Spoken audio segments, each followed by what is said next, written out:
The first year of your fitness journey is when you typically notice the fastest progress.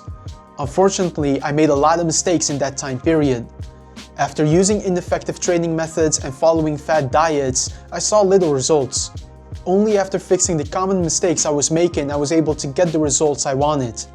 In today's video, I will show you the 7 fitness mistakes I made and that I commonly see in my practice as a personal trainer, so you don't have to make these mistakes and can more efficiently work towards your fitness goals. If you haven't yet, make sure to subscribe to this channel and leave me a thumbs up because your support helps me grow the channel further, so that would be greatly appreciated. And let's dive into the first mistake by discussing not following other people's routines. If you have a certain physique goal in mind, we are naturally attracted to the training approach that person has. But when you are just getting started with fitness, your training experience isn't at a level for you to manage the workouts of advanced athletes. I can remember watching the training footage as a little guy of bodybuilders training hard in the gym, and I tried to mimic their training approaches. But up to that point, I maybe only squatted with a barbell twice in my life, so you can already imagine how that went. What we see on social media and all these individuals with very developed bodies is the result of years of work. The training you need as a beginner trainee to make initial progress is different than the training you need to go from intermediate to advanced levels. So the training you may see someone do with your physique goal is their training after building a solid fitness foundation for many years. Also, we all have genetic differences. If we take 2 people and give them the same approach, the results can be different and they certainly won't look the same. I say all this to come to the conclusion that instead of hopping training programs every time you see someone on social media that you want to look like, focus on building your fitness foundation first. For beginner trainees, I have another video that shows you how you can design a 3-day full body routine that is focused on building your foundation. The next common mistake is about nutrition. When I first wanted to lose some body fat, I had this idea that nutrition was very black and white. My goal was to be on point with nutrition and only eat clean foods. Being this strict with your nutrition typically doesn't allow for a healthy relationship with food and may also result in yo-yo dieting. My first fat loss journey is a good example. Anytime I ate a snack, I would feel bad about myself and just give up on the diet for that day or week. After which, I would punish myself again by eating very little, and then this restriction would result in another binge. This is commonly coined the binge restrict cycle. At the end of the day, if your calories are under control and you have mostly nutrient-dense foods so that you can get good micronutrients and protein as well, then having a snack is totally fine.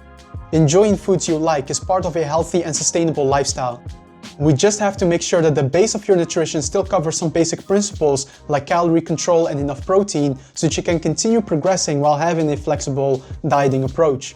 Once I maintained a more flexible nutrition approach, I was much more consistent with nutrition, and consistency leads to better results. Now back to training. It's common for people to feel like they need to exhaust their body in order to progress in their workouts. But sweating more or feeling more sore after training isn't what produces progress. Progressive overload produces progress. Challenging your muscles beyond their present capacity by consistently improving your workout performance is responsible for muscle and strength development. Training for progressive overload can certainly still come with muscle soreness, and we still want to train hard, but the goal is not training hard to be tired, it's training hard to realize progressive overload. Back in the day, I didn't know this, so in between sets of lifting weights, I would do things like mountain climber so I would sweat more and just feel more tired after the workout. But this is counterproductive. When you lift weights, focus on maximizing performance. If you want to improve cardiovascular fitness, do this separate from your training, since research shows that you get the best strength and cardio results when the 2 forms of training are separated. Now, the next mistake is related to progressive overload, because once I figured out that I need overload in my training to gain muscle, I sometimes overloaded certain exercises by sacrificing technique. But this is of course also counterproductive. The only way we can get the benefits of a certain exercise is by doing it correctly. If you perform bicep curls with more weight but you are swinging, the extra weight you are lifting does not come from your biceps. You are just using more momentum in other body parts. In fact, your biceps would work harder if you would reduce the weight and focus on having better technique. Another good example is the development of my barbell rows form. This is how my barbell row used to look in 2016 versus 2020.